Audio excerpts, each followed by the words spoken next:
C'est comme ça que je perçois le mouvement. Je le perçois comme un socle de base qui unifie tout le monde, quoi.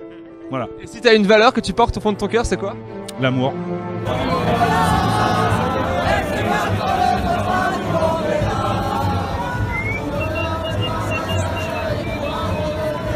Tu sais que ça, c'est le dernier mouvement que le peuple français peut mener. Dans l'avenir, avec la mondialisation, l'Europe et tout, ne pourra plus le faire. Donc là, il ne faut pas que le peuple français y lâche. Hein. Ils savent que c'est pour nos enfants, petits-enfants. Quand on voit des forces de réunion pareilles, quand on voit des convictions pareilles qui sont réunies, des gens de tout âge, de tout milieu, tout le monde a sa place, tout le monde fait ce qu'il veut et souvent les gens ce qu'ils veulent c'est faire le bien autour d'eux. Récemment, j'ai entendu la phrase suivante. Les gilets jaunes sont portés par quelque chose de lumineux, le souffle de l'esprit du temps qui amène cette nouvelle conscience souveraine. En fait, on n'en a qu'un seul d'ennemi. C'est le mensonge.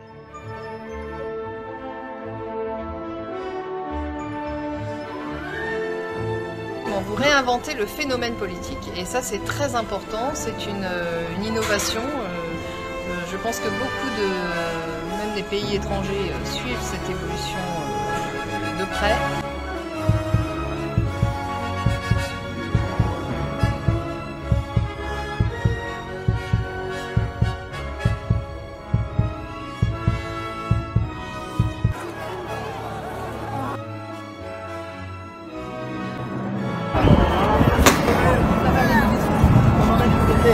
Quelqu'un ouvre un masque et vous prêtez un titre, qu'elle respire un peu.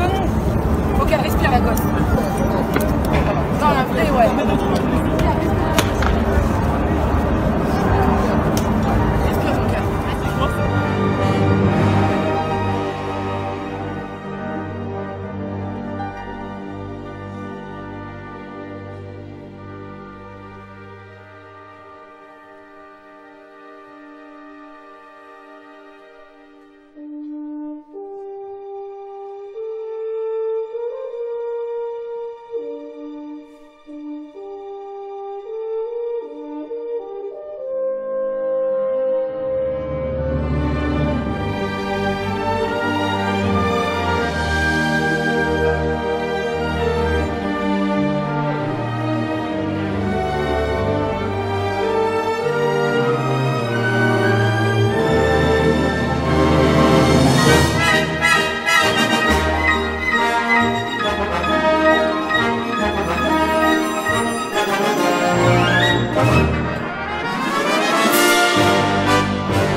Desde hace un año, nosotros, chalecos amarillos, nos hemos levantado por la justicia social, la justicia fiscal, la justicia ecológica, la democracia directa, la libertad y la dignidad para volvernos maestros de nuestros futuros. Un año después, numerosos levantamientos ocurrieron en todas partes del mundo. Chile, Irak, Cataluña, Líbano, Hong Kong, Argelia, Ecuador, Sudán, Colombia, Haití, Guinea-Conakry, etc. Sentimos-nos irmãos e irmãs e aliados desses movimentos em todo o mundo. La conscience souveraine procure l'auto-affranchissement du citoyen esclave et elle procure également l'autodétermination individuelle et collective. Il n'y a plus de place pour un tyran dans un peuple qui est devenu constituant. Revolution everywhere, que se vayan todos, los pueblos del mundo entero quieren la caída del sistema.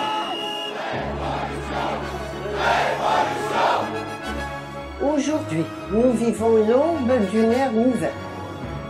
C'est le temps tant attendu de notre émancipation. Vous êtes en train de changer le monde des Gilets jaunes. Vous êtes en train d'expliquer à tous les peuples du monde qu'on peut arrêter la guerre. C'est ça que vous êtes en train de faire, c'est pour ça qu'ils ont peur. On a déjà gagné, moi j'y crois.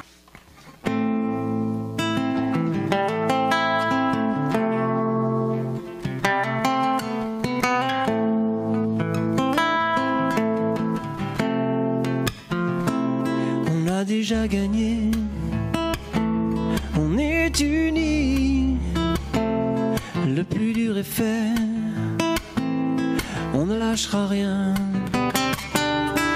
a déjà gagné. Solidarité, le plus dur est fait, et on ne lâchera rien au jardin citoyen. Abolissons la faim, nous allons leur montrer un monde de paix. Aux arbres les amis, la France qui nous nourrit se trouve sous nos pieds.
Petit papa, voici l'ami carême, car te voici déguisé en soldat.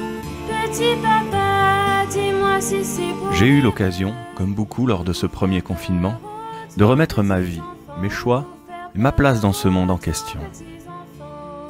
Pour la première fois depuis des décennies, partout où l'homme est confiné, la nature souffle, respire, reprend ses droits. Est-ce que l'on va recommencer comme avant? Gardez votre or, je garde ma puissance. Moi, je Si nous sommes en temps de guerre, comme le prétend notre foutu résident, il va peut-être falloir devenir des soldats. Des soldats du bien, des soldats de la vie, mais des soldats. Tout en priant sous cette cathédrale, ma mère est morte sous ce porche écroulé. Distinguer ce qui est vital de ce qui est dangereux et le combattre avant de devenir des esclaves par ordonnance. Mon père est mort sur vos champs de bataille. Tant que je vois encore une flamme, je sais que nous avons le pouvoir de changer les choses. Et je sais que nous l'avons. Car quand je nous regarde dans la glace, je vois ceux d'une lumière. Ceux d'une lumière résistant à ce monde fou. Vous avez eu l'Alsace et la Lorraine. Vous avez eu des millions d'étrangers. Vous avez eu Germanie et Bohème. Mais mon petit cœur, vous ne l'aurez jamais. Mais mon petit cœur, lui, restera français.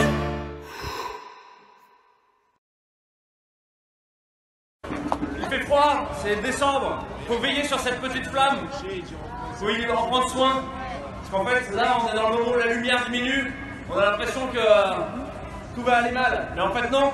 La lumière va repartir et la lumière, c'est nous. C'est vous.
Le socle des conquêtes sociales de la libération, nous, vétérans des mouvements de résistance et des forces combattantes de la France libre, appelons les jeunes générations à faire vivre et retransmettre l'héritage de la résistance et ses idéaux toujours actuels de démocratie économique, sociale et culturelle.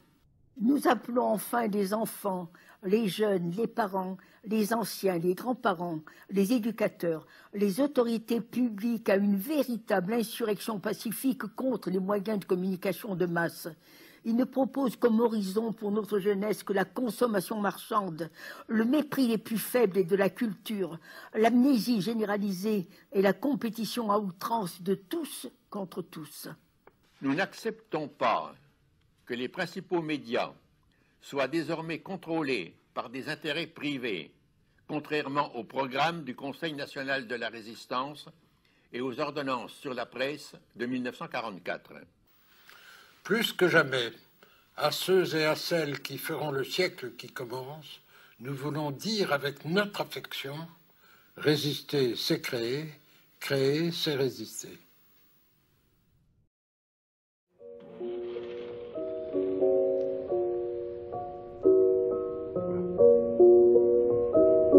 Spécial dédicace à tous les gilets jaunes. C'est la 71, on est sous la camisole. Camisole chimique, camisole médiatique. Ils nous ont imposé un sas, une cloche sur nous. On a plus besoin de s'exprimer. Une pensée pour vous, à toute la famille des gilets jaunes qui sont en train de galérer. On est sortis dans la rue pour pouvoir exprimer exprimer l'humanité qu'il y a dans cet immonde. Sans ce monde qui est immonde, je ne suis pas prêt de l'accepter, je ne suis pas prêt de le voir, je ne suis pas prêt de le laisser faire. Je sais que c'est ma mission, c'est Lucifer qui gère les affaires. Alors sur cette terre, c'est moi qui vais devoir m'imposer. Me battre pour la justice, me battre pour la dignité. Eux ils veulent tout capitaliser et tout récupérer. Jamais rassasiés par le profit, ils en veulent plus, toujours plus, toujours plus. Alors on va récupérer, c'est du vol pur et simple. L'argent n'a jamais créé d'argent, c'est les travailleurs qui créent la richesse. C'est toi et moi qui nous tôt le matin nous levons pour pouvoir faire marcher la nation. Peu m'importe votre instrumentalisation, ce monde m'intéresse pas, je ne veux pas de ce monde en carton. Ce monde m'intéresse pas, je préfère m'attacher au monde spirituel plutôt qu'à votre monde superficiel.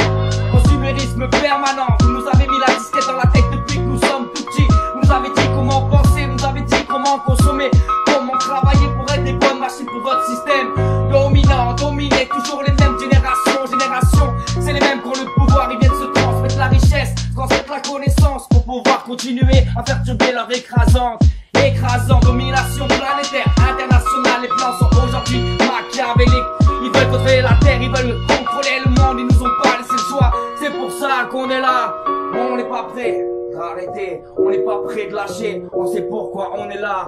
On vient parler avec le cœur, on n'a pas la prétention d'avoir la vérité, mais jamais on lâchera. Gilets jaunes.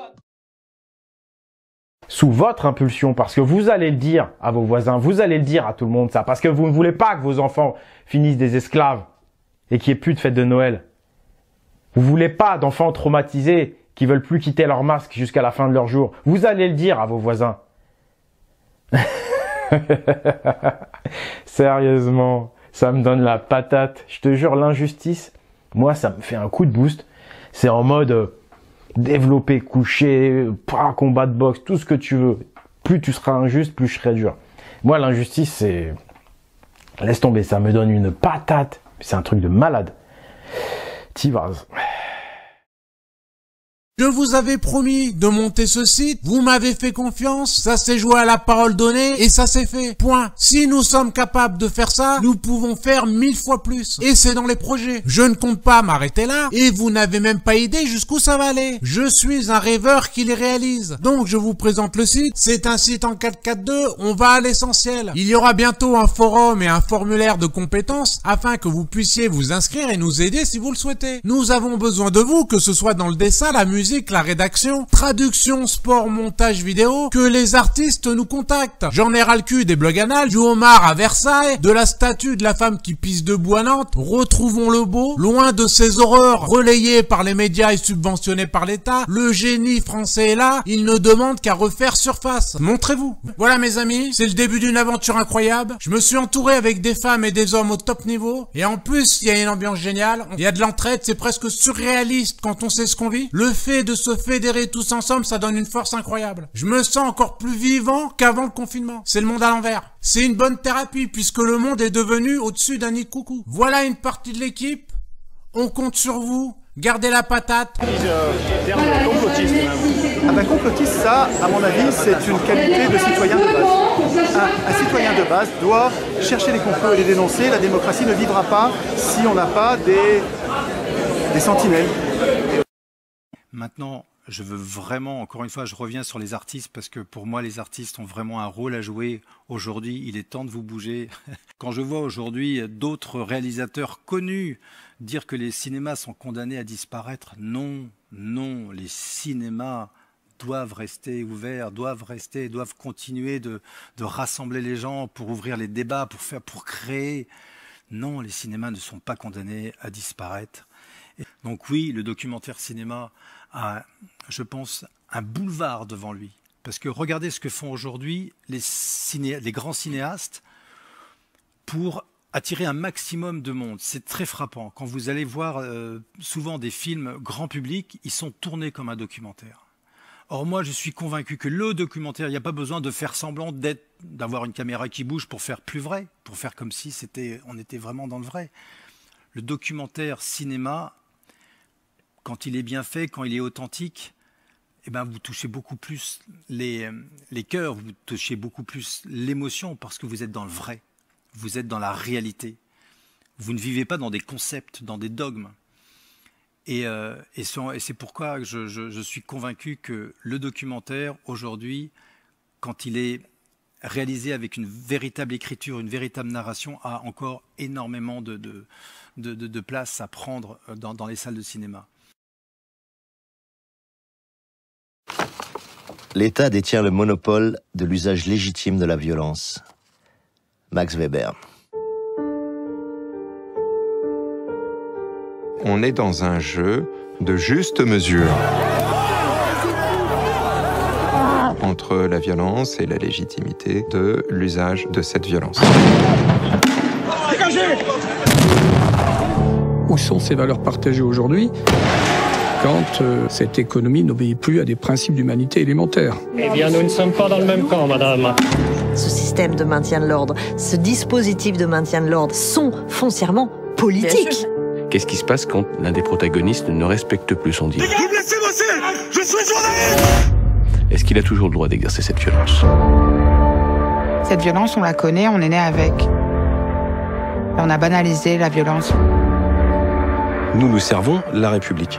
Est-ce qu'on vous laisse casser? Est-ce qu'on vous laisse saccager? Mais moi, la question que je me pose, quel ordre protège les forces de l'ordre? Ne parlez pas de répression ou de violence policière, ces mots sont inacceptables dans un état de droit. La question des violences policières, elle a acquis une centralité dans les quartiers populaires qui ont servi de laboratoire.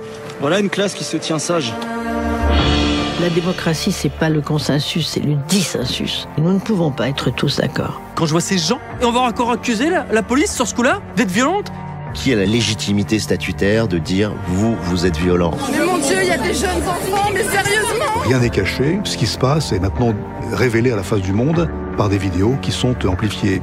Est-ce que c'est normal, ça? Arrêtez!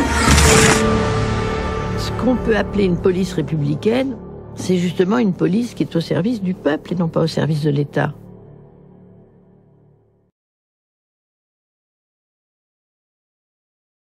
Bonsoir les amis Gilets jaunes.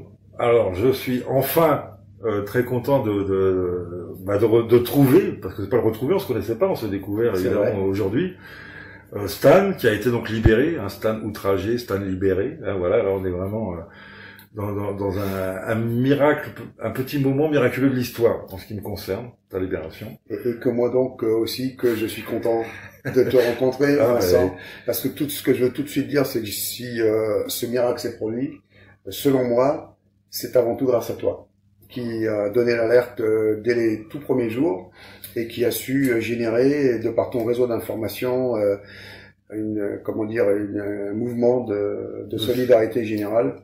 Et de sympathie. Et ça les a beaucoup emmerdés en face. Voilà, c'est très bien. Ça, c'est effectivement, effectivement, là, tu nous fais très plaisir, parce que quand le système pense, merde, les gilets jaunes arrivent, on va être dans la merde, ça nous fait énormément plaisir. Mais je veux dire, effectivement, que, et sur le principe aussi que, la force d'une idée est dans ceux qui la mettent en application. Peut-être que j'ai eu l'idée de sonner l'alerte, mais c'est vraiment donc les gens qui regardent qui ont mis en application cette solidarité. Et c'est ça, donc merci vraiment à tous les gens, et c'est comme ça. Oh oui, merci. C'est comme ça qu'on fonctionne. Parce que les jeunes, effectivement, dès qu'il y a une injustice, maintenant, on va dessus. Donc là, bon, moi, ça faisait des années que je te suivais, mais il y a plein de gilets jaunes, effectivement, qui t'ont découvert un peu à ce moment-là. Injustice, ils veulent pas savoir qui est Stan Maillot, il y a injustice, on va dessus. Là, c'est vraiment. Et donc voilà, donc bon, vite fait, là, tu veux parler un petit peu, justement, voilà, de la manière dont tu comptes combattre de nouveau, quoi. La façon dont à mon très modeste niveau, je réoriente ce que moi j'estime devoir avoir à faire. Oui, absolument. Dans ce bordel général, dans cette configuration très particulière et si cruciale. Alors comment est-ce qu'on fait pour traiter un problème à sa racine dans un pays, si on isole au moins le problème à un pays, à des frontières, à un peuple, à une nation, eh ben on va faire tomber la tête. Ce qui est de plus que jamais d'actualité. Ces puissances occultes maléfiques qui nous manipulent et qu'on peut déjà identifier comme la grande mafia internationale de la haute finance et de l'industrie pour ceux qui veulent être plus cartésiens dans l'approche. Oui. Donc la logique veut que si on veut en finir avec certains symptômes ou tous les symptômes qui sont tous reliés à la même problématique, on arrête de faire la guéguerre sur les symptômes, qui ne mènent nulle part, ce pourquoi ils veulent que les activistes aient toujours un cloisonnement bien net de leur lutte, pour qu'on puisse pas faire la soudure et remonter à l'origine, et donc à l'occupant qu'il faut neutraliser. C'était hyper pertinent, le CNT. Le CNT, c'est pas un mouvement, c'est pas une secte, c'est pas un parti politique, c'est un outil juridique. Là, le corps constitué de la gendarmerie est un corps constitué qui est toujours mon corps constitué de référence. Et j'ai toujours pensé que la gendarmerie était ce corps constitué qui pouvait rattraper ses erreurs du passé.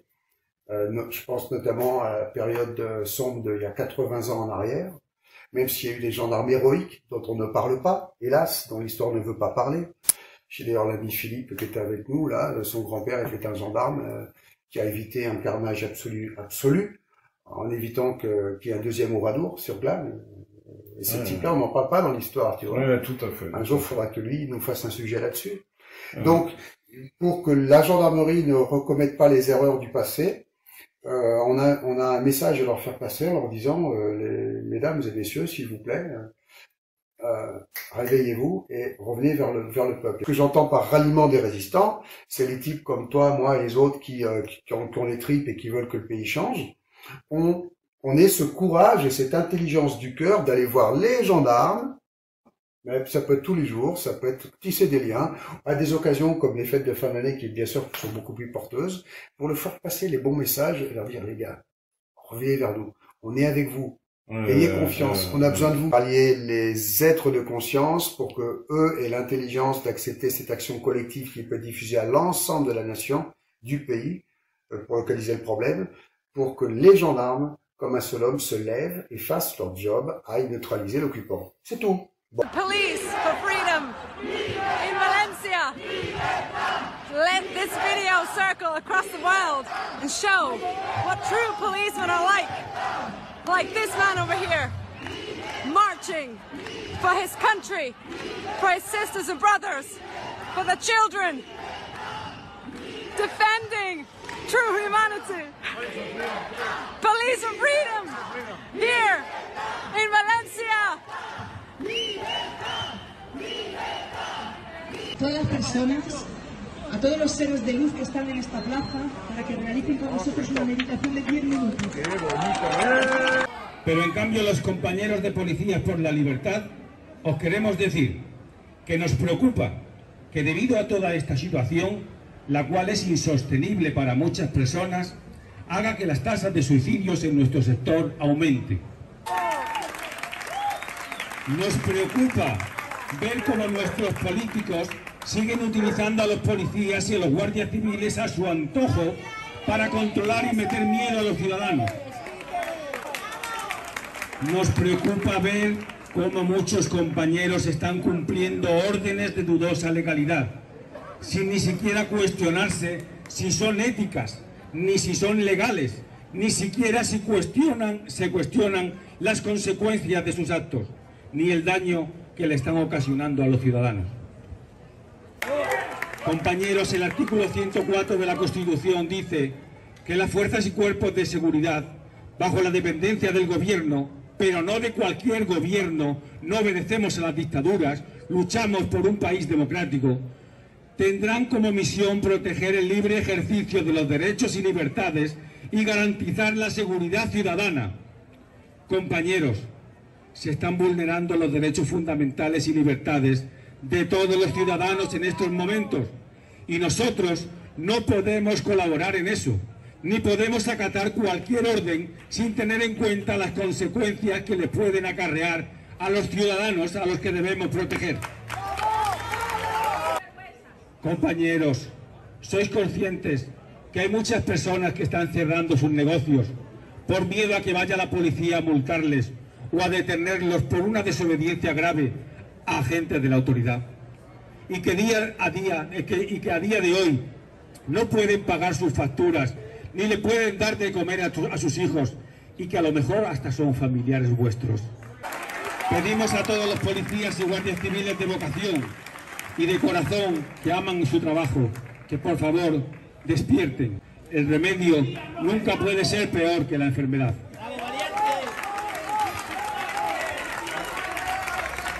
Compañeros, recordar siempre que a nuestro ministro del Interior y a muchos de nuestros mandos no les importamos nada, ni nosotros ni nuestras familias.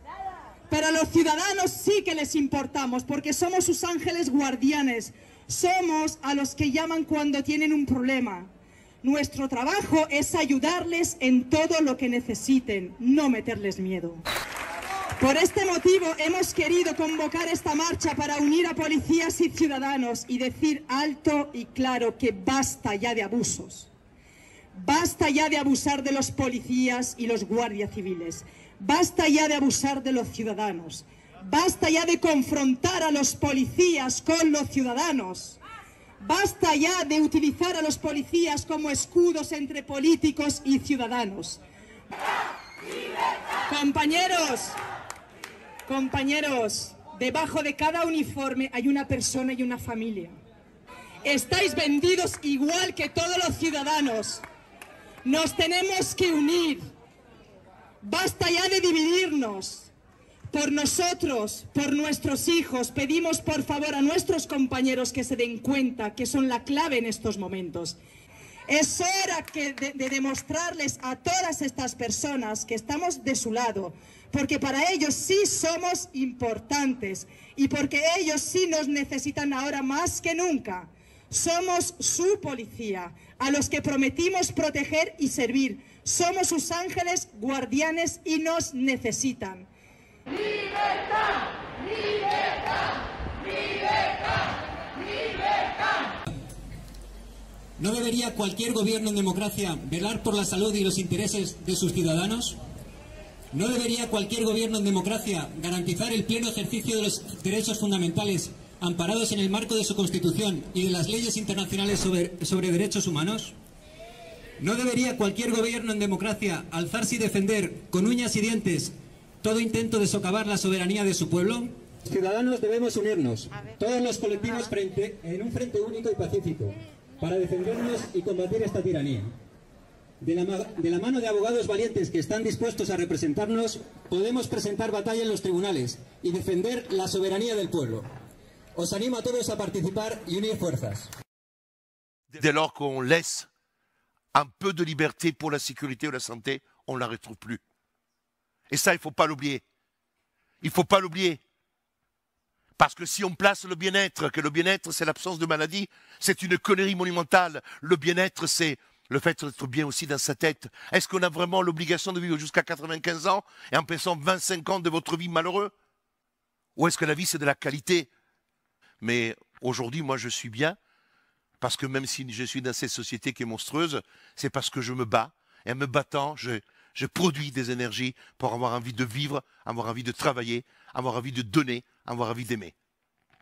Je voudrais terminer mon propos d'un extrait de l'introduction que Victor Hugo avait fait de l'Hamlet de Shakespeare, pour faire comprendre qu'au fond, l'histoire se répète en permanence.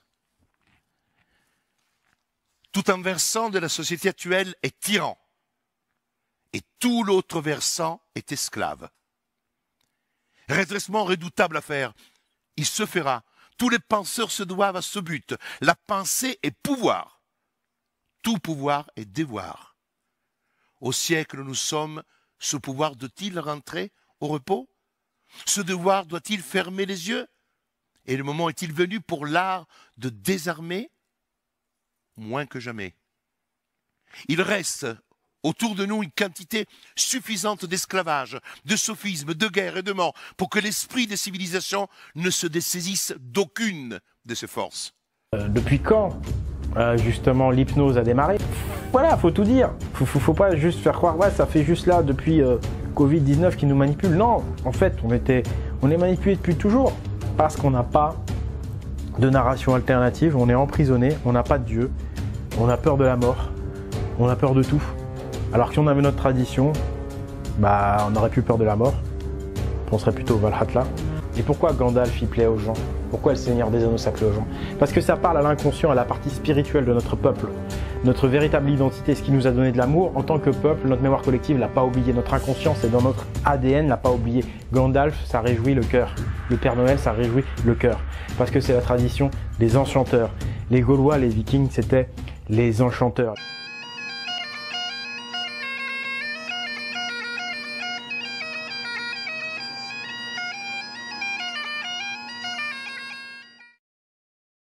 l'Inquisition n'en est pas sortie, et qu'en fait, aujourd'hui, tout est fake. Elle est là, la vraie résistance spirituelle, intérieure et culturelle. J'ai suivi les traces laissées par les hermétistes, et Victor Hugo en faisait partie d'ailleurs de ces hermétistes, puisqu'il a également laissé des traces à sa façon. C'est de l'amour que ces gens ont transmis, discrètement, parce qu'il y avait les inquisiteurs qui étaient là. Ils n'ont pas eu le choix de faire ça, tu vois, que de rester hermétiques, mais pour que ça renaisse plus tard. Tous les hermétistes français, ils ont fait du boulot de lourd quand même. Et là, quand ça va complètement s'épanouir, tout ça, ça va être encore plus lourd que tout ce que je vous ai dit là. On est encore qu'au début. Si on connaît pas notre passé, on fait pas d'avenir. Celui qui contrôle le passé contrôle l'avenir. Il y a un gars que j'aimais beaucoup, c'était Étienne Chouard. Il parlait tout le temps de trouver la cause des causes. La cause des causes, elle est liée à ce qu'on appelle la religion. Parce qu'en fait, l'humain a besoin de 2 ou 3 choses pour sortir d'un endoctrinement. La première, c'est ne plus être paralysé par la peur, et notamment la peur de la mort. Or, la tradition des dieux, la tradition hyperboréenne, la religion viking, si vous voulez, elle permet, comme toutes les religions, de ne plus avoir peur de la mort, parce qu'elle dit, et d'ailleurs moi j'y crois vraiment, certaines vérités, il n'y a pas besoin d'y croire, en fait, il y a des tas de gens qui le vivent, l'âme est immortelle, on possède une âme et un esprit, et c'est que le corps qui meurt. Donc dans l'au-delà, il y a encore de la vie. Donc il faut, quand on meurt, il n'y a que le corps. Donc déjà, quand tu as une tradition avec des dieux, tu n'as plus peur de la mort. Ensuite, le deuxième truc hyper important pour les gens, c'est d'avoir une histoire alternative, un modèle alternatif, un narratif alternatif. Et on va pouvoir s'inscrire dans une autre histoire, avec d'autres perspectives. Et enfin, le troisième point, mais que là on peut trouver uniquement dans la religion des philosophes, qui est la religion des druides, qui est la religion des vikings, c'est-à-dire la philosophie elle-même. Voilà. Si la religion gallo-viking, celle d'Odin, est à ce point combattue, c'est parce qu'en fait, elle est très démocratique et elle contient, voilà, elle contient tout. Elle contient la philosophie, la démocratie et les dieux. Et ça fait un peuple émancipé, ça fait un peuple libre. Voilà, tout simplement. Vous comprenez? Donc, c'est tout bête en fait. D'accord? Aujourd'hui, on a une pseudo-démocratie, mais on n'a pas de Dieu, donc les gens ont peur de la mort, donc ils sont facilement manipulables. Et la philosophie est très restreinte, hein, c'est uniquement la philosophie des Lumières. Maintenant, on prend la vraie philosophie de Pythagore, on prend la démocratie locale avec les assemblées, l'Irminsul, le marteau de Thor, la valeur justice, et on prend les dieux, et là, ça change tout, vous comprenez? Donc voilà pourquoi en fait la religion des Vikings, bien compris, c'est-à-dire les derniers gardiens de la tradition, les vrais chevaliers, les vrais justiciers, c'est les Vikings. Ils ont tout inversé, je vous le rappelle, que les Gaulois faisaient partie des Vikings, que les Vikings c'est une révolte politico-religieuse des esclaves et des serfs contre l'oppresseur, laveur de cerveau. Donc la clé de voûte, ce qui va nous permettre de sortir de ça, c'est de remonter à la cause des causes, et la cause des causes, c'est dans l'esprit des gens. Et la seule chose qui va sortir l'esprit des gens de ça, c'est de se reconnecter à sa part spirituelle, à son âme, entre guillemets, l'âme de peuple aussi, à la tradition de notre peuple, se remémorer la religion gallo-viking, qu'on nous a fait oublier par les bûchers, par l'amnésie. La libération viendra du cœur des gens. Et celui qui va battre le loup en fait, c'est la bête, c'est celui qui dévore tout. C'est le fils de Loki, c'est le fils de Satan, si vous voulez. C'est le loup qui dévore tout, qui devient immense. On va dire, aujourd'hui, il est incarné par les géants en lobby, qui mangent de plus en plus, puis un appétit de ouf, là, les banquiers qui dévorent tout, qui cassent l'économie. Inscrivons-nous dans cette histoire, et toutes ces histoires, plus on y croit, plus elles fonctionnent. Et c'est celui qui croit le plus dans son histoire qui gagne. Tant que nous, on n'aura pas une histoire, on sera absorbé dans la leur, tu comprends? Donc nous, les gens, on doit retrouver notre histoire à nous, dans laquelle on n'est pas des esclaves, dans laquelle on n'est pas des perdants. Quand on voit que l'endroit où il y a le plus de traces, honnêtement, par rapport à la tradition viking, c'est la France. L'endroit où il y a le plus de traces, c'est la France. Donc, vous, les amis, vous habitez chez la géante. La France, en fait, c'est une géante, mais gentille. Regardez ce que dit Jean Giono. Il dit bien que pour saper la puissance de l'oppression, il faut refuser d'y participer. L'intelligence est de se retirer du mal. C'est une guerre morale, spirituelle. Et pour gagner une guerre spirituelle, il faut commencer par se retirer du mal. C'est-à-dire se retirer de leur narration, de leurs nouvelles, de leurs news. D'accord ? Pour vous servir et pour servir la justice et la vérité, surtout. Et vive le Père Noël.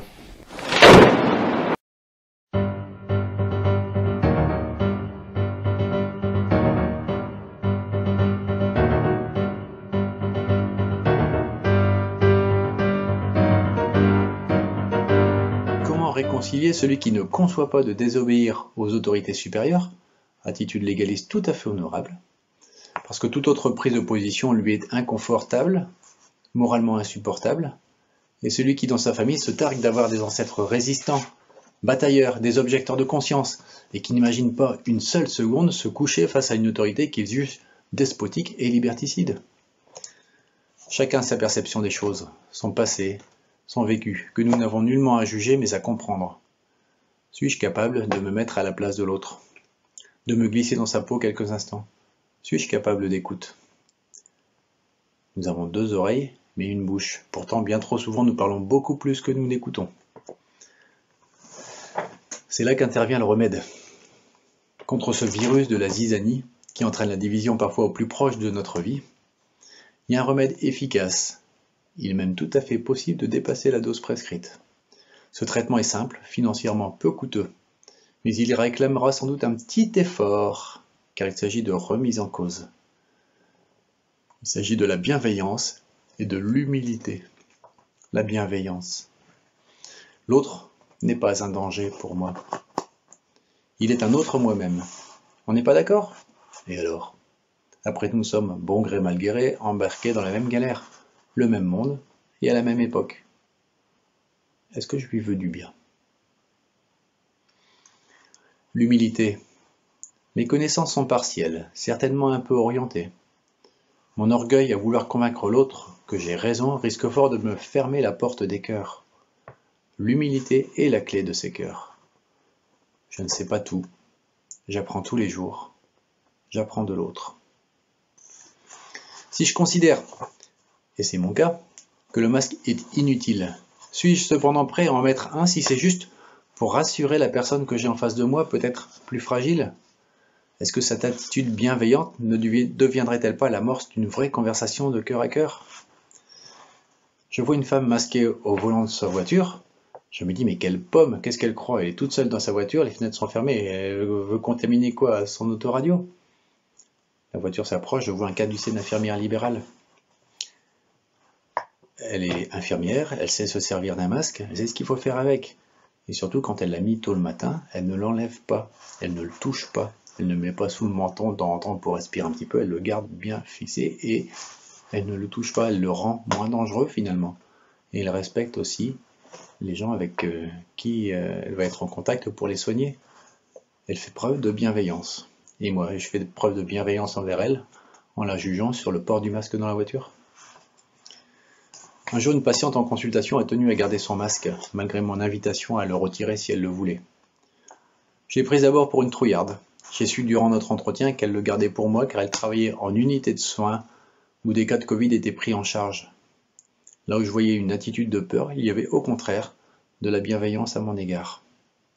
Avec ce traitement-là, bienveillance et humilité qui n'a, je le précise, aucun effet secondaire néfaste, nous pourrons, entre nous, retrouver une ouverture du cœur.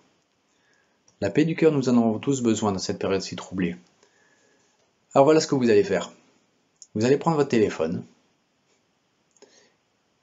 et appeler quelqu'un avec qui vous êtes fâché ou envers qui vous avez eu des mots durs à cause de la situation sanitaire actuelle.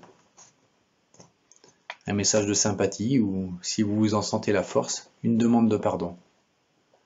Vous ne le regretterez jamais. Et le pire, c'est que, voyant le résultat, vous pourriez en redemander. Prenez soin de vous, de vos proches et de ceux qui ne pensent pas comme vous. On vient parler avec le cœur, on n'a pas la prétention d'avoir la vérité, mais jamais on lâchera. Gilet jaune, tu es sorti de ton sommeil, sorti de ton hypnose. Tu as sorti ton gilet jaune, enfant de la lumière, enfant du soleil. Tu as sorti ton cœur et ton âme pour pouvoir t'exprimer. Fatigué de ce monde, tu nous n'en voulais plus. Alors t'as décidé de changer malgré la difficulté. Évidemment que le monstre auquel on s'attaque est énorme, il est immense. Ça fait des siècles qu'il a construit sa domination. Mais peu importe, ils ont la monnaie peut-être, mais nous sommes les 99%, on pourra les écraser. Ils ont le chiffre, on a le nombre, alors t'inquiète pas. Garde la foi et ne rentre pas dans la parole des pessimistes. Les pessimistes, je les mets de côté. C'est nous qui avons la vérité, non pas la vérité dominante et manipulée. Alors viens écouter la diversité. Tous les petits artistes, tous les petits rappeurs qui viennent chanter. Il y a plein de personnes qui viennent exprimer leur connaissance. Il faut les écouter pour pouvoir la renaissance. J'ai besoin de renaître, j'ai besoin de renaître. Le monde est obscur, je ne veux pas vivre dans ce monde. Ce monde m'intéresse pas, ce monde m'intéresse pas. Alors j'ai décidé de rentrer en résistance. C'est une guerre internationale, c'est une guerre mondiale. C'est une guerre contre les peuples, c'est une guerre médiatique. C'est une guerre économique, une guerre géopolitique.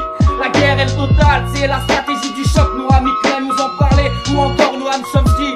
Ils fabriquent le consentement des populations pour pouvoir nous endormir, pour pouvoir nous influencer, nous modeler comme de la pâte à modeler, faire de nous des marionnettes, des consommateurs, des bons travailleurs. Ils ne pensent qu'à leur gueule, à leurs propres intérêts, jamais dignité. Et oui, tu le sais, ensemble on est plus forts. Alors on va s'unir. Rentre dans la ronde, rentre dans la danse et rejoins la famille de la résistance. Résistance, la famille de la résistance. Rentre dans la ronde, tu verras que la famille est belle. Et t'accueilleras les bras ouverts, le cœur ouvert et l'âme qui vibre pour pouvoir faire tomber Lucifer. Alors résiste, rentre dans la résistance, rentre dans la ronde. La famille est tellement grande, nous sommes déjà des millions à résister aux quatre coins du monde pour la dignité de l'être humain. Ils nous intéressent pas avec leur capitalisme, anticapitaliste en âme. Depuis que nous sommes nés, nous le savons. Malgré les manipulations, malgré la publicité, malgré tout ce qu'ils nous ont imposé, on est en train de se lever, en train de se réveiller. C'est l'air du berceau qui vient se réveiller, qui vient se lever pour remettre du sens à l'existence. Alors lève-toi, lève-toi et marche. Garde la foi et baisse jamais les bras, frère. Bonjour, bonsoir les amis gilets jaunes et les autres. Donc ouais, bon bah je fais mon petit pronostic pour cette année 2021. Je lis dans les étoiles et j'ai lu qu'on en était à l'apéritif simplement. On est dans une dynamique mondiale et globale qui génère de la pénurie, qui va générer de l'effondrement encore plus qu'aujourd'hui et de la pénurie. Donc alors j'espère évidemment me tromper sur toute la ligne, on est d'accord. Mais vraiment là c'est ça, il y a un moment il vaut mieux prévenir que guérir. Et si t'as de quoi acheter un sac de 25 kilos de riz, toi un peu d'huile, un peu de riz, quelques boîtes de conserve, vas-y. Et je dirais, si tu as de quoi en acheter un petit peu pour tes voisins qui n'ont pas ces moyens-là, parce qu'il y en a qui sont vraiment dans la merde, vas-y aussi, parce que entre guillemets, consolider les stocks de tes voisins proches consolide ton propre stock, par définition, et ça crée du réseau de solidarité et de sympathie. On ne sait pas dans quel état sera la société dans 6 mois ou dans 1 an. Il faut consolider son entourage, c'est important, à mon avis. Voilà. Bon bah écoute, je vais pas m'éterniser sur le sujet. Je te souhaite une bonne année 2021, un bon stock et voilà, et vraiment de l'entraide. Et encore une fois, voilà, c'est pas parce que le monde autour de soi devient chaos que nous-mêmes individuellement, on n'a pas un destin individuel au milieu de ce chaos, et on peut le forger soi-même en utilisant l'arme de la bienveillance, de la positivité, quelles que soient les difficultés. Comme j'ai déjà dit, dans les caves où les gens se protégeaient des bombardements pendant la guerre précédente, la Deuxième Guerre mondiale, il y avait toujours quelqu'un qui se mettait à chanter une chanson pour encourager tout le monde. Et voilà, qui était de bonne humeur malgré cette catastrophe et qui pouvait leur être fatale, évidemment. Et ben il faut être celui-là. J'ai eu des bonnes paroles avec un tel, tu cherches les côtés positifs de ton quotidien et tu t'accroches à eux, tu les construis, tu les développes. D'accord? Et comme ça, ben voilà, au milieu du chaos, ça va peut-être durer 5 ans, ça va peut-être durer 10 ans, on n'a aucune idée de là où il nous emmène. Hein. Ça, c'est le chaos, voilà, de l'histoire de l'humanité, mais toi, tu as un destin individuel que tu peux rendre positif à tout instant. Voilà. Bien cher Papa État, le temps est venu pour moi et pour l'humanité, assoiffée de vérité et de liberté, de plier bagages et de te quitter. Toi, la maison et la sécurité que tu nous assurais. Depuis longtemps, je sentais la poussée de mon âme qui m'incitait à partir, mais j'avais du mal à me décider à quitter le confort du connu.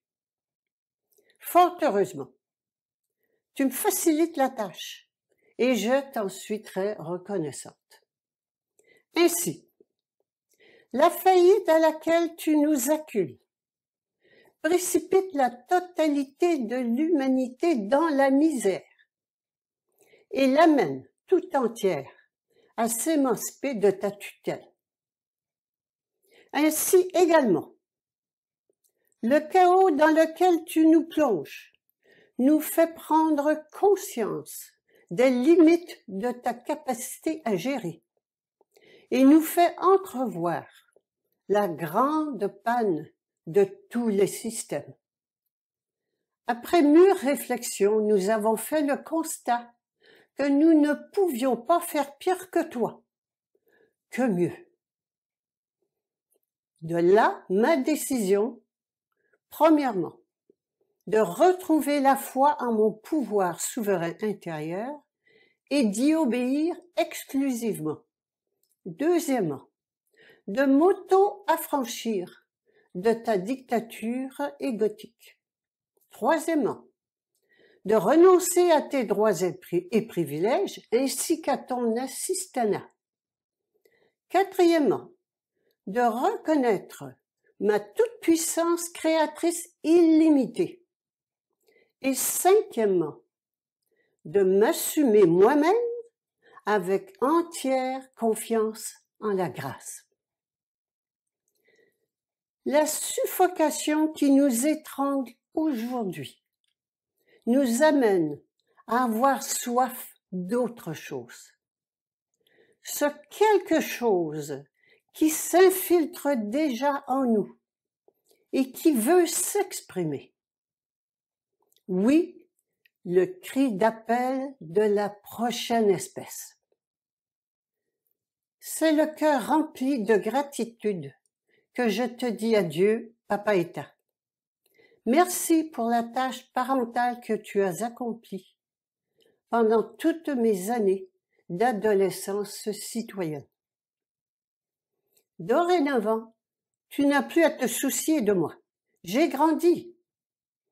Je m'engage maintenant dans une nouvelle aventure, celle de l'adulte souverain. Je t'invite à m'y rejoindre si tu le sens. Tu es le bienvenu. Bien cordialement, Personocratia.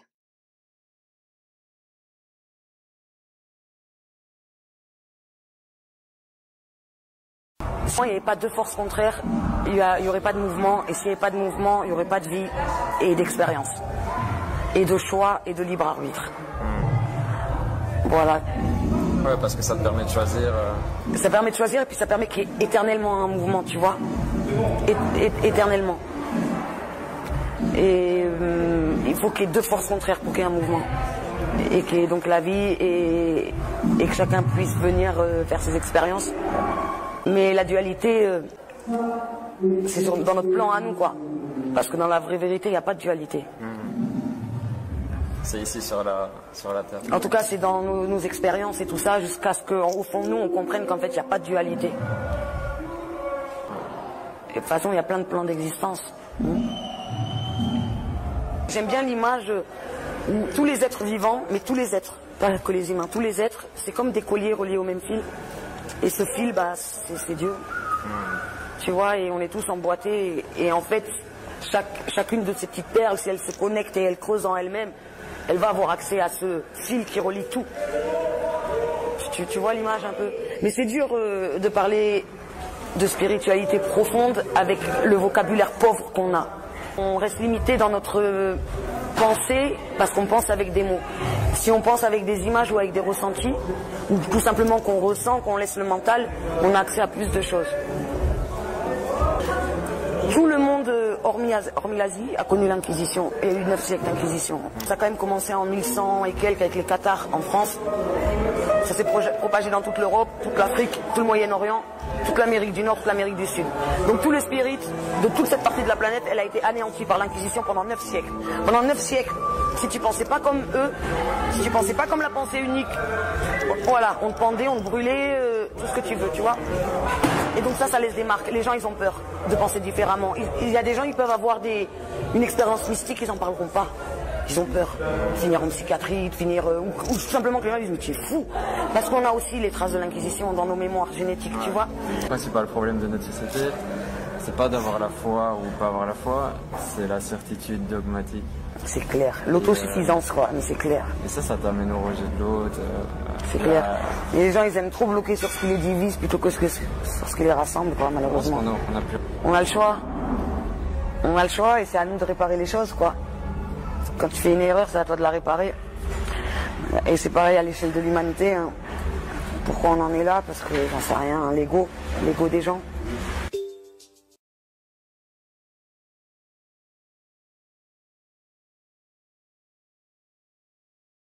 Je prends souvent l'image de la forêt et quand un grand arbre s'effondre, comme notre société par exemple, on passe pas notre temps, notre énergie à essayer de le ralentir, on va le laisser s'effondrer. Et puis c'est parce que l'arbre s'effondre que les jeunes pousses peuvent émerger. Ça se fait pas sans dommage, mais les jeunes pousses, il y en a de toutes les graines, la banque de graines qui est dans le sol, elle se met à pousser. Il n'y a pas qu'une espèce, il y a plein d'espèces différentes. Maintenant, on a besoin d'une inventivité politique maximale. On a besoin de laboratoires comme Gebnout partout. On a besoin que les gens ils cherchent dans toutes les pistes, tout le monde, au niveau de la tête, du cœur et des mains, mais aussi qu'il y ait un dissensus, qu'il n'y ait pas juste une jeune pousse. Et il y a plein de chemins à prendre. Et en fait, on ne sait pas quelle jeune pousse donnera des arbres.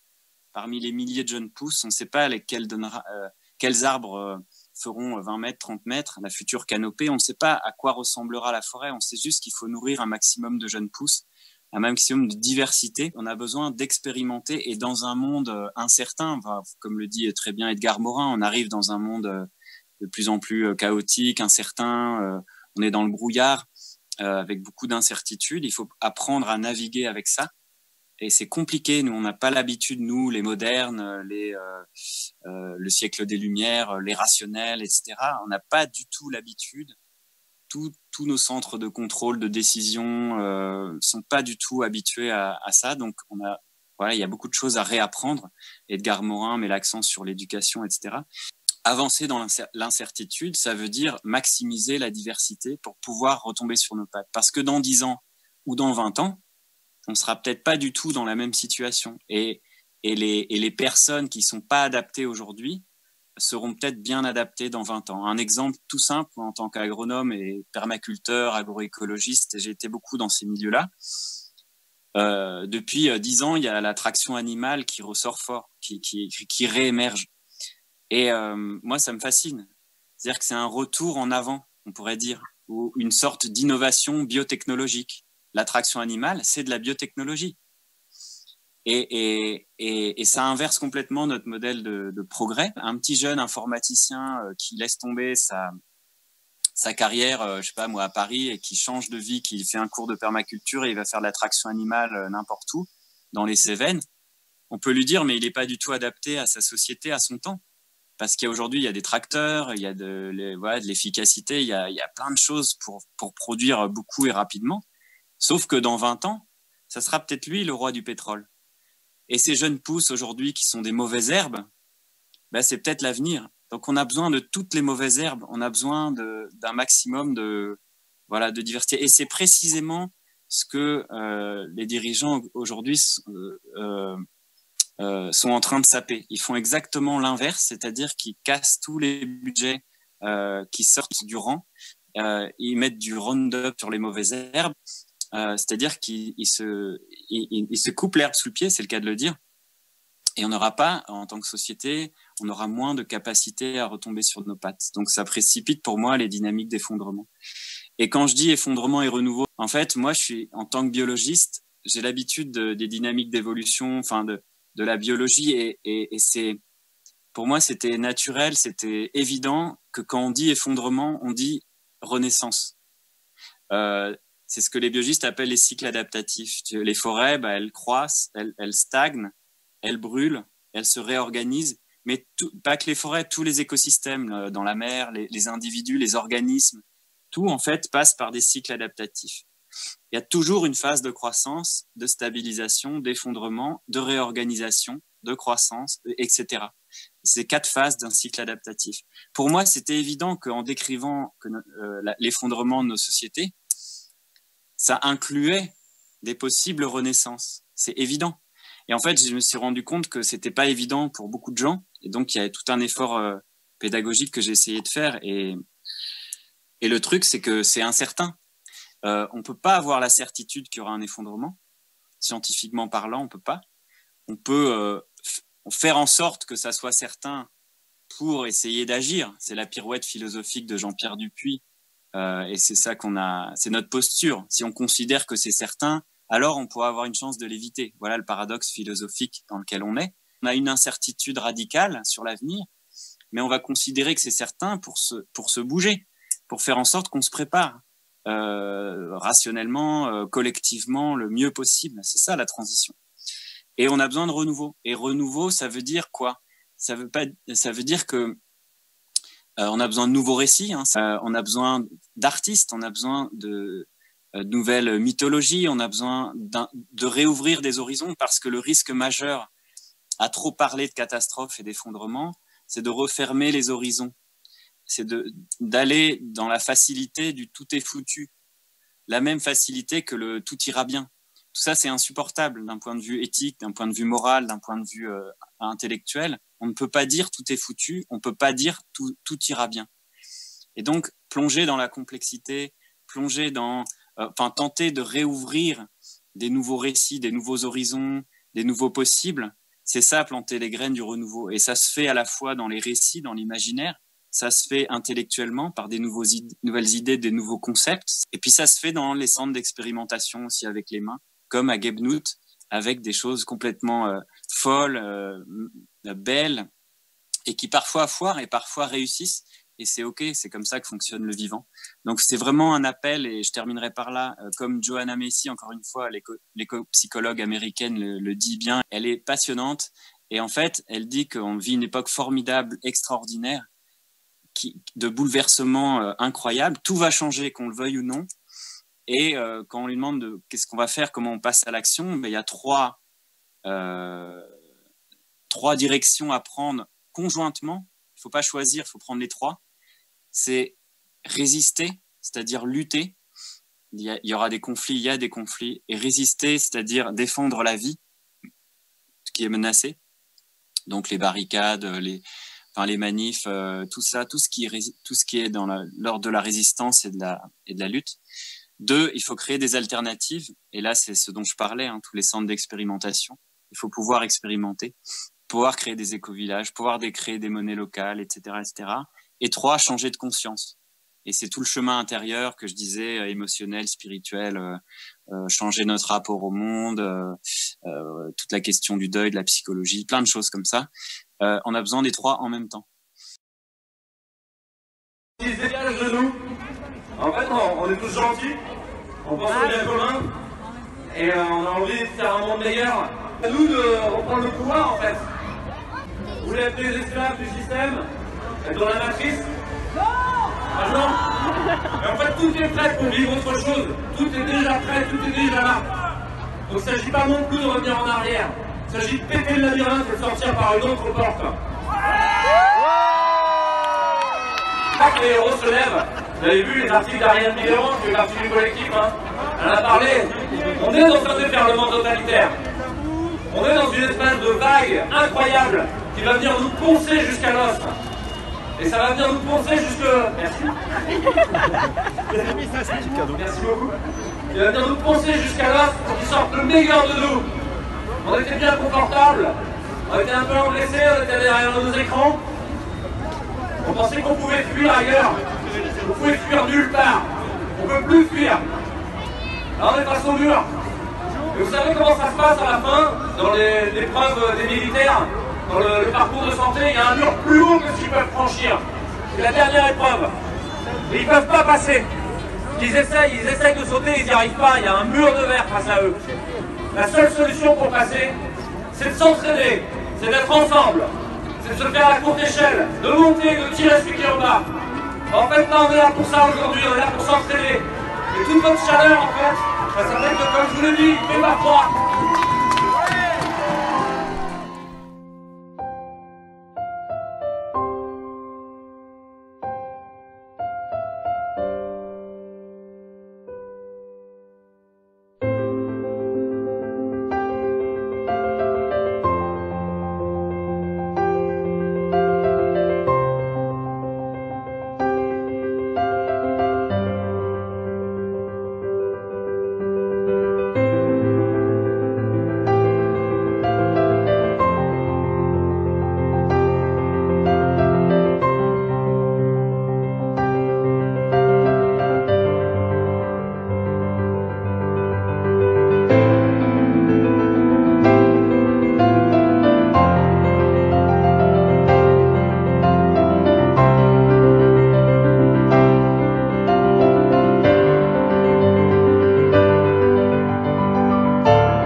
Amis, entends-tu le vol noir des corbeaux sur nos plaines?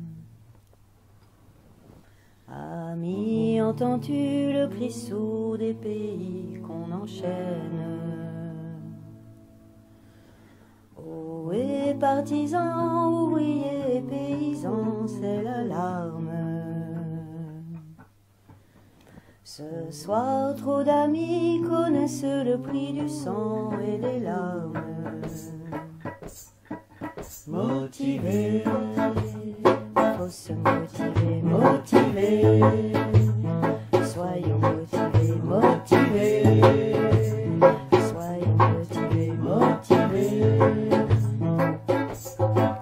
C'est nous qui brisons les barreaux des prisons pour nos frères. La haine à nos trous, c'est la faim qui nous pousse la misère. Il est des pays où les gens ont peu de vie.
monde meilleur, même si Macron ne veut pas. Nous, on est là. Lynn Lakesh.